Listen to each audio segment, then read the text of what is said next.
Bonjour et bienvenue pour ce nouvel épisode de la série A Show. Le film d'aujourd'hui est en fait un peu un mélange, encore une fois, entre un show et un avoir, puisqu'il s'agit de La Secrétaire, film réalisé par Steven Sheinberg, et film qui va me permettre d'aborder un peu un des aspects notamment de 50 Shades of Grey, 50 nuances de Grey, qui m'a déplu d'une certaine manière, les aspects du film, un aspect principal du film qui m'a déplu. Mais je vais pas vraiment faire une analyse de 50 Shades of Grey, tout simplement parce que j'ai pas grand chose à dire dessus, mais il y avait quelque chose qui m'avait vraiment déplu, notamment dans son sens. Et donc la secrétaire va me permettre d'y aller, on va dire, progressivement. Donc, pourquoi j'avais envie de parler de ce film? Parce que tout simplement j'ai vu 50 Shades of Grey à l'époque, que j'avais pas spécialement aimé, mais j'avais pas détesté non plus. Mais c'est un film qui m'a rappelé en fait un autre que j'avais vu qui s'appelait La Secrétaire. Et dans mes souvenirs, c'était un film que je trouvais vraiment meilleur sur la question du rapport dominant-dominé, sur la question du sadomasochisme. Je le trouvais simplement plus juste. Et quelle n'a pas été ma surprise quand j'ai revu donc La Secrétaire, peu de temps après avoir vu 50 Shades of Grey, que le personnage principal s'appelait aussi Mr. Grey. Dans les deux films, le dominant s'appelle Mr. Grey. Et je me suis rendu compte, après en cherchant un petit peu sur internet, que E.L. James, l'auteur de 50 Shades of Grey, s'était en fait inspiré du film La Secrétaire, Secretary en version originale. Alors du coup, j'ai envie de vous dire, qu'en est-il sur les films? C'est-à-dire, est-ce que 50 Shades of Grey avait compris ce qu'il y avait dans Secretary, en quoi ils sont similaires? Je vais pas vraiment travailler là-dessus, mais plutôt savoir sur la question du masochisme, puisque je vais me concentrer là-dessus, du jeu dominant-dominé.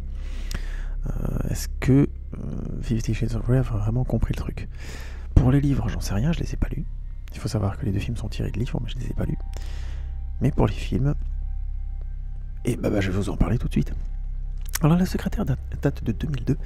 C'est donc un film de Steven Sheinberg, et c'est tiré d'un livre de Mary Gateskill qui s'appelle Bad Behavior, mauvaise attitude, mauvais comportement, qui date de 88. J'aime bien ce titre, je trouve mignon de mettre dans un film qui va parler, dans un livre, excusez-moi, qui va parler de rapport dominant-dominé, de sadomasochisme, d'appeler ça mauvais comportement. Il y a une sorte d'ironie sympa, parce que quand on a vu le film La Secrétaire, on comprend que c'est pas du tout péjoratif. Je trouve ça un titre assez mignon, quoi. Surtout pour un livre qui date de 88, évidemment. Aujourd'hui, ça passerait un petit peu au-dessus de la tête de tout le monde. Donc le pitch de La Secrétaire. Lee sort d'institution médicale. Elle sort pour le mariage de sa sœur et retrouve sa mère, un peu hystérique, mais aussi son père, alcoolique. Très touchée par la maladie de son père et les disputes de ses parents à ce sujet, Lee avait pris l'habitude de se scarifier. Et c'est un jour, en coupant trop profond, que l'on a cru à une tentative de suicide et qu'elle a été internée. Lee se sentait mieux en institution, mais comme elle était arrivée au bout de son séjour, elle était forcée de sortir. Et fort de son diplôme de dactylographie qu'elle a eu entre-temps, elle tente sa chance et postule à un entretien de travail pour devenir la secrétaire de l'avocat Mr. Grey. Subtilement excentrique et maniéré, Mr. Grey embauche Lee, bien qu'il soit plus à la recherche d'une soumise que d'une secrétaire, comme on le comprend très très vite. Alors avant de commencer l'analyse, petite parenthèse, petite anecdote, j'avais découvert ce film pendant la fête du cinéma en 2002, et c'était assez ouf, parce que la fête du cinéma à l'époque remplissait les cinémas, c'était un truc de dingue, on était vraiment saturés. J'étais dans un ciné-cité, donc dans un UGC, c'était complètement fou. Et dans la salle, il y avait, pour voir ce film, des gosses avec leurs parents et tout, donc je sais vraiment pas comment ça s'était produit. J'imagine qu'ils attendaient un film suivant, une séance d'après, j'en sais rien. Mais je vous parle vraiment d'une époque où la fête du cinéma, les salles étaient systématiquement saturées. Systématiquement. Du premier film jusqu'au dernier. Je sais pas si ça a duré plusieurs années cette histoire, mais c'était complètement fou. C'était juste avant je crois que les abonnements au cinéma soient créés et donc diffusent beaucoup cette population. Et voilà, donc on s'était retrouvé avec des situations comme ça ubuesques, ou devant un film avec du sadomasochisme, du jeu dominant-dominé, donc des choses très adultes. Il y avait des gosses dans la salle. Moi-même à l'époque, en voyant le film, je me disais, nom de Dieu, mais qu'est-ce que c'est que... Est-ce que les parents se sont seulement renseignés sur ce qu'il y avait dans ce film? Bon bref, je trouvais ça dingue, je ferme la parenthèse. Steven Sheinberg, c'est un réalisateur intéressant. Il a réalisé notamment un film qui s'appelle Fur, Portrait imaginaire de Diane Arbus, qui est donc, comme son sous-titre l'indique, un portrait imaginaire fantasmé de la photographe Diane Arbus. Diane Arbus, c'est une photographe qui notamment faisait des photos très stylisées, très mises en scène, mais très anoblissant, de ce qu'on peut appeler des freaks, les femmes à barbe, l'homme tronc, et notamment des personnes avec l'hypertrichose. Vous savez, ceux qui ont des poils partout, sur le visage notamment. Dans ce film, Nicole Kidman est excellente. Elle joue le rôle de Diane Arbus, qui est l'assistante de son mari photographe, et elle rencontre un voisin du dessus qui s'installe au-dessus de chez eux, étrange, qui souffre d'hypertrichose donc, et qui est joué par Robert Downey Jr. Ce voisin Frix lui révèle en fait petit à petit sa personnalité et son besoin de créer à elle. Et comme le film se passe dans les années 50, bien sûr c'est difficile pour une femme d'affirmer son désir de créer, de travailler, ne serait-ce qu'à son propre, que pour elle-même, puisqu'elle est assistante de son mari qui est photographe. Et donc le film a un double discours, c'est-à-dire c'est l'affirmation d'une femme simplement pour pouvoir pratiquer sa passion et son travail, et en parallèle c'est aussi une artiste particulièrement singulière qui veut pratiquer la photographie non pas pour faire des photos de mariage ou un peu, je sais plus ce que fait son mari, je crois qu'il fait des photos de vêtements ou des choses comme ça, donc des choses relativement qui elle en tout cas ne l'intéresse pas plus que ça, même si ça lui enseigne la technique, pour aller vers des vraies photos de création. Et en plus, encore un degré au-dessus, elle a carrément une pratique de la photographie qui est une pratique vraiment artistique et, j'ai envie de dire, pour l'époque extrême, et encore aujourd'hui qui est encore aujourd'hui très incomprise, je pense, par une majorité de la population, c'est-à-dire aller rencontrer des gens, prendre des photos d'eux de manière intime. Et il se trouve que Diane Arbus couchait régulièrement, la majorité du temps, avec ses modèles, et s'intéressait à des freaks, donc on est dans une ambiguïté encore plus forte, c'est-à-dire qu'elle était, une artiste avec un rapport pathologique à son art. Donc autant dire qu'à l'époque, c'est déjà très difficile à expliquer aujourd'hui, très difficile à défendre, à revendiquer comme pratique professionnelle et déjà artistique, mais professionnelle. Autant dire qu'à l'époque c'était genre impossible. Et elle fait donc la rencontre de cette personne qui par définition est un freak, qui par définition est un rejeté social et qui n'a d'autre possibilité que de s'affirmer, que d'être lui-même à 100%, s'il veut pouvoir supporter l'existence tout simplement, puisque en souffrant d'hypertrichose, il a un mode de vie très particulier, il doit faire très attention à gérer sa maladie. Puisque l'hypertrichose, je crois, nous noie petit à petit. Hein. C'est pas des gens qui vivent très très vieux. Si je dis pas de bêtises, je suis plus tout à fait certain. Tout ça pour dire, confrontée à ce mec, elle commence à avoir non seulement une forme de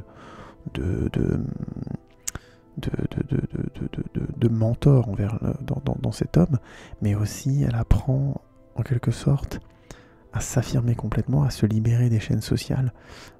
C'est vraiment un très bon film.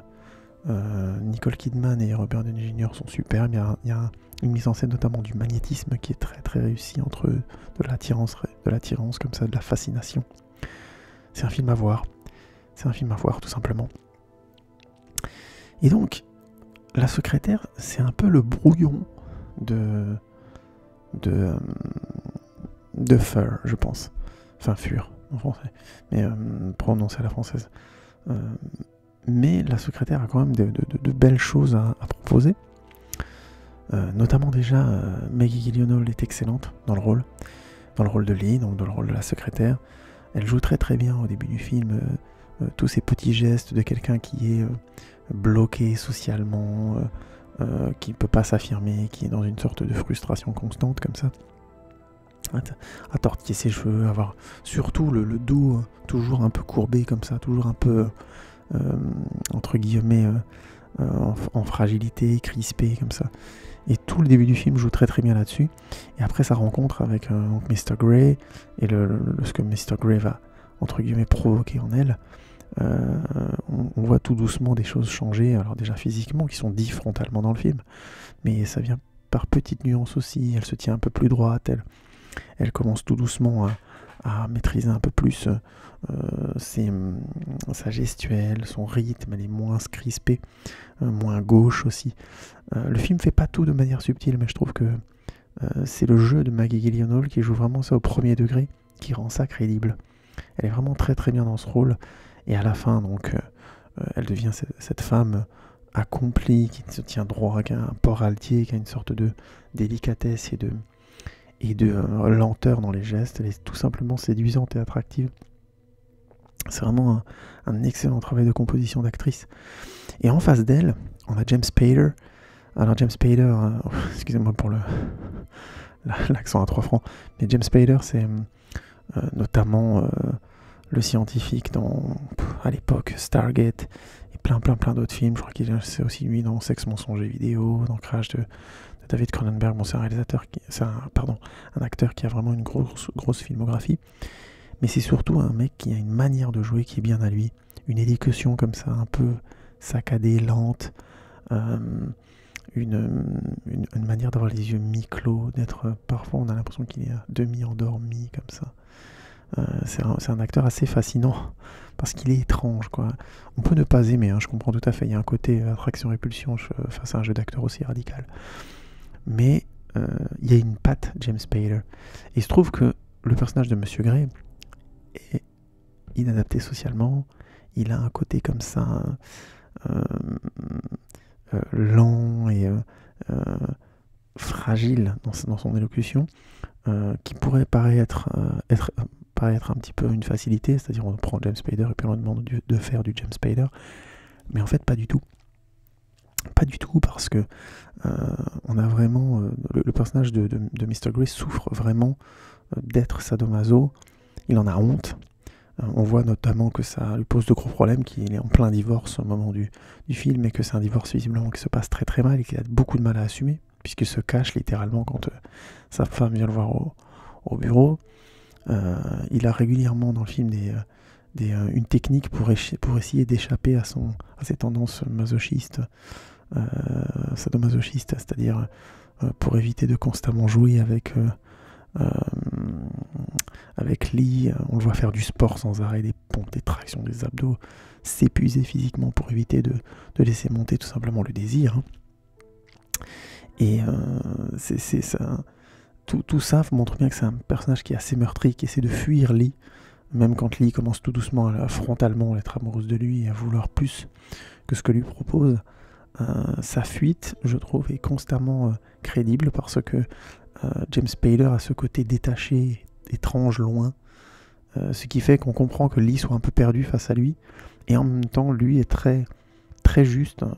Tout ce côté détaché, lointain, et aussi fonctionne très bien pour le personnage, puisque c'est à l'image de sa honte et de sa difficulté à assumer complètement ce qu'il veut, ce qu'il est, et de sa crainte aussi du regard des autres, visiblement, même si c'est beaucoup plus mis en scène chez Lee. Donc on a un couple d'acteurs, James Spader et Maggie Gyllenhaal, qui portent littéralement le film. Ils sont tous les deux très très bons, et leur relation est vraiment bien écrite. Ils ont vraiment le premier dialogue notamment, où James Spader essaie de connaître son curriculum et ses qualités de travail, et en fait il va beaucoup plus loin, il franchit largement la limite de l'intimité. Tout de suite, fonctionne vraiment très bien. C'est une séquence étrange, décalée, le bureau comme ça, avec du vieux bois parfaitement propre, tout est rangé de manière symétrique, mais en même temps il y a un coin avec une sorte de petit jardin fermé, enfin jardin, j'en rajoute, mais une sorte de grand pot de fleurs avec plein de jardins, avec des brumisateurs dessus, donc un côté délicat et maîtrisé. Bref, je sens la parenthèse, mais c'est une séquence qui fonctionne très très bien, et James Spader, dans le rôle grosso modo du loup qui se rend compte qu'il a une potentielle nouvelle victime entre les mains, je caricature parce que la mise en scène donne à le voir comme ça dans un premier temps. On peut un peu douter de ses intentions, et en face, Maggie Gyllenhaal joue très très bien la jeune femme naïve, mais qui en même temps est déjà quelque part séduite, et qui a vraiment envie d'avoir le travail par bonne volonté, mais qui est vite intriguée par le fait d'être en relation avec un homme aussi étrange et singulier. Bref, je ferme la parenthèse, vraiment les deux acteurs portent le film de A à Z. Et c'est ce qui fait beaucoup de la qualité de La Secrétaire et qui rend le film très crédible quand il devient, dans la deuxième partie, dans la troisième partie, beaucoup plus, entre guillemets, un drame, mais une histoire tout simplement d'amour bien écrite. Les limites que je mettrais dans La Secrétaire, c'est que déjà le style visuel, le style narratif, c'est un petit peu daté, je pense. Il y a un petit côté fin des années 90, début des années 2000. Ça me fait un peu penser au style de films comme American Beauty, qui ont des films que je trouve... C'est pas qu'ils ont mal vieilli, c'est qu'ils portent les scories de cette époque-là.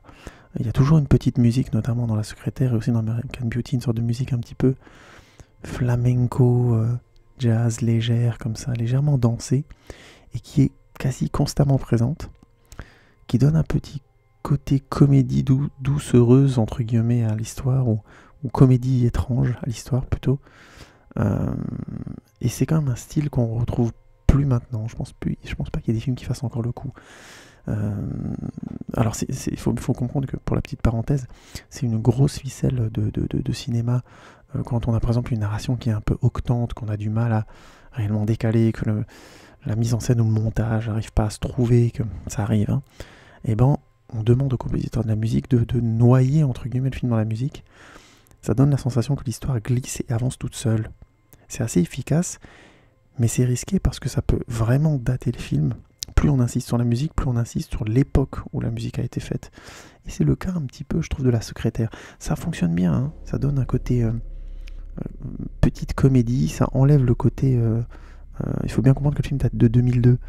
Internet n'était pas encore aussi puissant que maintenant. Ce qui fait que des sujets comme le sadomasochisme étaient encore, je pense, peu abordés dans les yeux de grand public. On faisait pas encore tout un pataquès autour d'un livre, autour de relations sadomasochistes, comme ça peut être le cas dans 51 degrés, parce que Internet est passé par là, le buzz aidant. En quelque sorte, La Secrétaire, c'est un film qui, par définition, n'aurait pas pu avoir un tel succès parce qu'il n'aurait jamais été porté comme ça. Et c'est un film qui a eu beaucoup de mal à se faire, et pourtant, il est aussi adapté d'un best-seller. Je ferme la parenthèse, mais tout ça pour dire... ce style de narration là ce style de musique fait que à un moment donné l'histoire est portée à un côté doux, léger, et du coup ça rend aussi un peu moins grave, entre guillemets, ou un peu moins freaks, un peu moins marginal, le fait de mettre en scène un rapport dominé-dominant et du sadomasochisme. Mais du coup, ça date aussi beaucoup le film, comme je disais. Une des autres limites, grosses limites du film, c'est que les personnages secondaires, tous les autres personnages sont secondaires, mais vraiment beaucoup trop, je dirais même, qui sont ternaires pour caricaturer un peu. C'est juste des caricatures des suburbs américaines. Donc c'est des suburbs américaines, mais qu'est-ce que j'ai le soir avec les accents, c'est n'importe quoi. Bref, excusez-moi. C'est vraiment la mère qui est une caricature de femme des suburbs, un peu hystérique. Le père, c'est aussi la caricature du mec qui a perdu son boulot et qui est donc un peu violent et alcoolique. La sœur, c'est la caricature de la sœur qui veut absolument se marier avec un beau mec, machin, qui l'a fait et qui du coup est prétentieuse. Et le petit copain de Lee, puisqu'elle a un petit copain en parallèle du début de son histoire avec Monsieur Grey. C'est vraiment là aussi une caricature du mec qui va absolument se marier. Qui rencontre une fille qui lui dit tout de suite j'espère me marier, quoi. Enfin, on comprend qu'ils s'étaient connus à l'époque au lycée, mais bon, on comprend aussi qu'ils se connaissaient très très peu, et grosso modo il lui dit tout de suite de but en blanc j'ai envie d'avoir une copine pour avoir des enfants, machin. Je dis pas que ça marche, que c'est pas vraisemblable, je dis juste que mis en scène dans le film c'est vraiment très lourd, parce qu'il est gauche comme ça, un peu fragile, et du coup il est frontal. Mention spéciale à la séquence où ils vont rencontrer les parents de ce mec. Et il y a les parents qui ont prévu le mariage de la sœur l'année suivante et qui disent tout de suite qu'ils espèrent avoir un double mariage.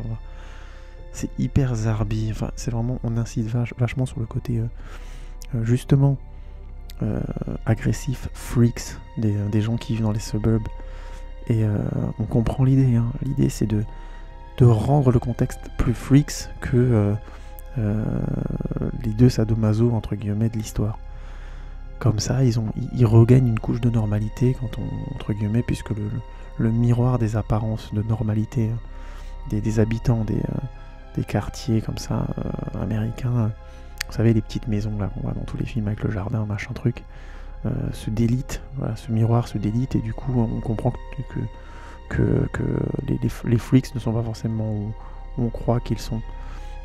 Grosso modo, le point de vue de Steven Spielberg, c'est de dire on est tous des freaks. Hein. Et d'ailleurs, pour la petite parenthèse, le dernier plan du film, c'est un regard caméra qui est bien insistant, qui est franchement pas très subtil, et qui redit ça. C'est-à-dire, vous pensez qu'on est bizarre, vous n'êtes pas mieux, quoi. Vous n'êtes pas mieux qu'eux, vous n'êtes pas mieux que nous, machin. Bon. Ok, c'est pas bête, c'est juste un peu gauche, et je trouve que ça date beaucoup le film, ça manque de nuances, vraiment beaucoup. Et ce manque de nuances vient vraiment du fait que les deux personnages principaux sont bien écrits, sont présents, même si c'est pas non plus le grand développement psychologique, je trouve que c'est bien fait, c'est bien mesuré. Alors que, même si clairement, j'ai peut-être pas encore insisté assez là-dessus, le film joue beaucoup sur le côté un peu légèrement comique de la mise en scène et de leur rapport. Je reviendrai là-dessus après. Mais le problème, c'est que la limite d'une telle idée, c'est que quand on dit tout le monde est freaks, ben ça enlève de la vraisemblance en fait après le film. Pendant le film, on ressent ce que le film veut dire, on est d'accord, mais une fois sorti du film, face à la normalité du quotidien, de notre quotidien, où les gens sont pas aussi caricaturaux, à moins d'eux, mais je pense que pour la majorité d'entre nous, le quotidien sera pas aussi caricatural, et ben on n'aura pas la sensation que l'histoire de Lee et d'Edward sera comment dire, crédible ou pas bizarre, pas décalé dans leur jeu dominant-dominé, dans leur sadomasochisme. Et c'est dommage. Du coup, le film rate un peu son message en caricaturant, entre guillemets, son contexte un peu trop. Et c'est vraiment dommage, parce que sinon, c'est vraiment un bon film, et je pense s'il avait ses nuances, il aurait mieux marché. Et j'en veux pour exemple que dans Fur, je reviens donc sur ce film, justement, le mari de Nicole Kidman, donc de la photographe Diane Arbus, il est juste perdu face aux décisions de sa femme, il est par moments un peu agressif, mais pas beaucoup, hein. C'est vraiment juste qu'elle est plus là, ils ont 2 ans, ils ont 2 filles si je me souviens bien, et elle est plus là pour s'occuper d'elle, puisqu'elle était jusque-là une mère au foyer, et donc il est paumé, quoi. Il veut juste retrouver un petit peu sa famille et tout ça, mais en même temps il connaissait déjà un peu sa femme et il sentait qu'il y avait quelque chose. Du coup, il n'y a pas d'agressivité, il monte pas tabasser son voisin du dessus, il y a pas... C'est beaucoup plus dense et nuancé que ça. C'est pas un idiot, quoi.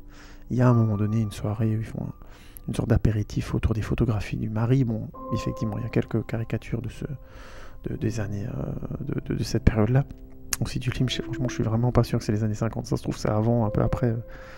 N'hésitez pas à me corriger si vous le savez mieux que moi. Mais en l'occurrence, heureusement, le film n'insiste pas là-dessus. C'est vraiment le trio Nicole Kidman, Robert Downey Jr. et le mari qui font que le film, justement, a de la nuance et de la densité. Ce qui fait qu'à la fin du film, on est vraiment concentré sur, d'abord et avant tout, la nature étrange de la personnalité de Diane Arbus, mais aussi la nécessité de se libérer, bien, même si on est bizarre, de se trouver, même si par rapport à la norme, on est bizarre, voire très à la frontière. Pour la petite parenthèse, personnellement, je pense que coucher pathologiquement avec tous ces modèles de photos, c'est problématique sur sa propre intimité. Le film l'aborde pas comme ça, il évoque ça comme quelque chose de libérateur, et simplement quelque chose qui pour elle est juste. Donc le film ne le juge pas, et je trouve que le film a raison à 100%. D'un regard extérieur, je pense que c'est délicat de faire ça, et qu'il faut vraiment, dans son rapport à quelqu'un, faire très attention. Nonobstant, en termes de travail artistique, ça donnait des photos formidables. Je vous conseille d'avoir les photos de Diane Arbus, c'est vraiment un excellent travail, c'est très très très beau. J'y connais rien en photo, mais je trouve ces photos magnifiques. Je ferme la parenthèse. Et donc c'est beaucoup plus nuancé parce que le contexte est mieux nuancé, grâce au personnage du mari. Ce qui n'est pas le cas dans La Secrétaire, où le personnage malheureusement du petit copain reste une caricature de A à Z. Et d'ailleurs, finalement, Lee est très, je spoil légèrement, mais est très violent avec lui. Et le film la punit pas spécialement. Le film dit elle a raison d'être comme ça avec lui. Et ça, je trouve ça... c'est assez moche. Et c'est, je trouve, déplacé, notamment venant de personnes qui, eux, ont souffert de ce genre de rejets sociaux. Le film se mord un peu la queue à cet endroit-là et se casse un peu la gueule. Et c'est pour ça que je dis que La Secrétaire est un peu un brouillon de Feur qui finalement sera un film sur des sujets très similaires, hein, puisqu'on retrouve beaucoup d'éléments. La femme qui a un désir pour des pratiques sexuelles et des désirs pour des choses très limites au niveau social notamment. La rencontre avec un homme qui va les libérer, les amener à se rendre compte de qui elles sont, à s'accomplir. Le contexte social qui est grosso modo le seul ennemi, hein, qui vraiment essaie de les empêcher de s'affirmer. Donc voilà, c'est vraiment deux films très très proches l'un de l'autre, mais Feur est clairement plus réussi. Du coup, vous allez me dire, mais pourquoi il nous parle de La Secrétaire pendant 3 heures, lui, il est con. Non. Je reviens donc à l'essentiel de mon point de départ, mais je voulais vous parler de La Secrétaire et vous enjoindre à le voir parce que on a fait beaucoup de pataquès sur 50 nuances degrés. Évidemment, vous avez vu des critiques, vous en avez entendu parler aussi bien en termes de livres que de films. Je vais résumer ma pensée. Le premier film, 50 nuances degrés, c'est pas un film horrible, quoi. C'est même un film plutôt sympa. Et sa suite, 50 nuances plus sombres, que j'ai moins aimé, que j'ai trouvé un peu moins bien, est dans la lignée. C'est pas du tout des films, entre guillemets, honteux à regarder. Ça reste tout à fait correct en termes de film. Pour faire la version courte, je crois que le premier a été réalisé par Sam Taylor Johnson, dont je ne connais pas la cinématographie, et le deuxième par James Foley, qui est un mec qui avait réalisé beaucoup de clips, je crois, de Madonna ou des trucs comme ça. Bon, je suis plus certain. Tout ça pour dire, ces deux films qui ont été un peu emballés comme des commandes. En tout cas, c'est l'impression que ça me fait. Pour aller un peu, pour aller à l'essentiel, ensuite je développerai. Le point de vue sur le masochisme et sur le jeu dominé-dominant dans La Secrétaire est plus juste, plus nuancé, je pense plus à niveau de personne que dans 50 nuances degrés, où on est vraiment face à deux manières de le voir. D'un côté, c'est émoustillant, il y a un côté un petit peu oh là là, un interdit, et de l'autre, c'est très moralement déplacé, et ça juge beaucoup les personnes qui vivent de ces relations-là. Je vais m'expliquer. Dans 50 nuances degrés, donc, on a d'abord, dans le rapport au masochisme, et notamment dans le premier film, je fais une petite critique du film rapido, le film est une histoire d'amour, la rencontre d'un homme et d'une femme, très simplement, et d'un homme qui va faire découvrir une femme, un peu sa sexualité, mais finalement pas plus que ça. Grosso modo, c'est une histoire d'amour assez simple, plutôt bien filmée, avec beaucoup d'élégance, j'ai pas grand chose à dire. Le film veut jouer sur un rapport du désir que je trouve qui est rarement présent. Les différentes scènes, notamment de sexe, sont pour le coup particulièrement modérées et molles. Enfin, moi, je trouvais que dès que ça devient un petit peu... l'impression que ça me fait, c'est que les scènes de sexe commencent, et dès qu'elles deviennent un peu... elles commenceraient à être un peu émoustillantes ou un petit peu gênantes, cut, on passe à la séquence suivante. Du coup, il y en a beaucoup plus en comparaison que dans La Secrétaire, mais je trouve que ça a beaucoup moins d'impact. En tout cas, c'est comme ça que je l'ai ressenti, et dans les différentes critiques que j'ai pu lire ou voir, visiblement c'est la sensation partagée. Moi perso, il y a quand même une séquence que j'ai trouvée particulièrement bien, c'est la séquence de la négociation, séquence qui est assez populaire, donc je la résume, hein. Ils se retrouvent à table, Anastasia et Christian se retrouvent à table pour négocier le fameux contrat par lequel Christian se protège de tout problème pour pouvoir jouer au dominé-dominant et avoir des rapports sadomasochistes dans sa fameuse salle de jeu, avec des règles précises, éditées donc sur contrat, puisqu'il doit se protéger vu que c'est un milliardaire et tout, vous comprenez le truc. Et la séquence fonctionne vraiment bien. Déjà, dans la mise en scène, elle est bien faite, il y a une grande table qui les sépare, ce qui fait que il y a un côté négociation de l'intime dans un espace qui empêche l'intimité, ce qui était plutôt bien foutu. En plus, il y a cet élément très intéressant, on voit c'est des femmes qui bossent dans le bureau de Christian Grey, qui viennent et qui amènent les papiers, le repas, l'eau, tout ça. Donc il y a un côté assez étrange, puisqu'elles elles empêchent aussi une certaine forme d'intimité, elles créent vraiment un contexte étrange, et l'étrangeté rajoute, je pense, à l'atmosphère de séduction de la séquence, de l'attraction qu'il peut y avoir dans la séquence, puisqu'il parle de choses particulièrement intimes et sexuelles, et on a donc ces sortes d'êtres comme ça qui passent, qui rentrent et qui sortent. Donc c'est assez vraiment bizarre. Et dernier élément et non des moindres, on est dans un contexte de rapport de travail à la base. C'est une négociation professionnelle d'un contrat entre deux entreprises, je caricature. Et du coup, ça crée encore un autre niveau d'ambiguïté, c'est-à-dire, voilà, on est en train de négocier de l'intime, mais en fait, ça se passe comme une négociation de travail. Et en plus, la séquence se finit très très bien. Je pense qu'elle a été écrite comme ça dans le livre, mais là, pour le coup, Sam Taylor Johnson a bien fait le boulot.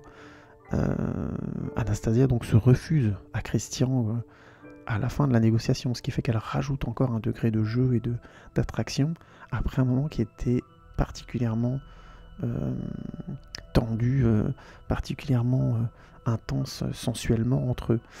C'est vraiment une bonne séquence, franchement j'en ai un bon souvenir et je trouvais que ça fonctionnait très bien, mais malheureusement c'est la seule séquence du film que je trouve qui fonctionne. Grosso modo, c'est ça ma critique du premier film. Le deuxième film, il n'y a pas cette séquence-là, il n'y a plus de séquence de ce niveau-là, du coup le film est assez, entre guillemets, passe-partout. Et il fait un truc qui pour moi a déclenché mon envie de vous faire cette review et de vous parler de la secrétaire, c'est que dans le premier film, Christian n'avait pas a priori de problème en soi à être dominateur, en tout cas on laissait un voile de suspense sur pourquoi il est devenu sadomasochiste. On comprend plus ou moins qu'il a une dame qui l'a dominé quand il était gosse et tout ça, donc ça l'a plus ou moins, entre guillemets, orienté, mais de là à dire que ça l'a perturbé, blessé ou autre, difficile à dire dans le premier film. Et malheureusement, dans le deuxième film, alors désolé, gros spoiler, on apprend que, en fait, il est malade. C'est-à-dire que ce n'est pas une orientation sexuelle, c'est une déviance, c'est un problème, il est malade, il a un souci, ça crée des choses graves. Il y a une soumise qui revient pour essayer une de ses anciennes soumises qui revient pour essayer de tuer Anastasia. Donc en fait, il a même généré de mauvaises choses. Il y a sa première dominante qui essaye de le réavoir et qui en fait est dangereuse et vénéneuse. En plus, elle est jouée par Kim Basinger, si je ne dis pas de bêtises. Enfin voilà, donc le sadomasochisme redevient une maladie. Alors que dans le premier film, c'était un peu moins affirmé, il me semble. Et ça me rend dingue. Je suis pas sadomaso, mais à un moment donné, les pratiques sexuelles, les limites, les ranger au niveau des maladies, c'est vraiment, vraiment con. C'est vraiment con parce qu'en plus, c'est un des rares films qui va amener les gens à s'y intéresser un tant soit peu, de loin au moins, même s'ils ne l'avouent pas. Et on va juste rassurer une idée moralisante complètement déplacée du oui, ils se tapent dessus, ce sont des gens malades, ils ont un problème, machin, qui date de leur enfance, machin truc. Alors que non, ça aurait été beaucoup plus fort que Christian Grey soit simplement ce qu'il est. Et ça, c'est un truc qui m'énerve et qui me donne envie de dire aux gens de voir La Secrétaire, parce que au moins dans La Secrétaire, il n'y a pas ce côté pédant et moralisateur de juger des gens qui sont déjà jugés en général.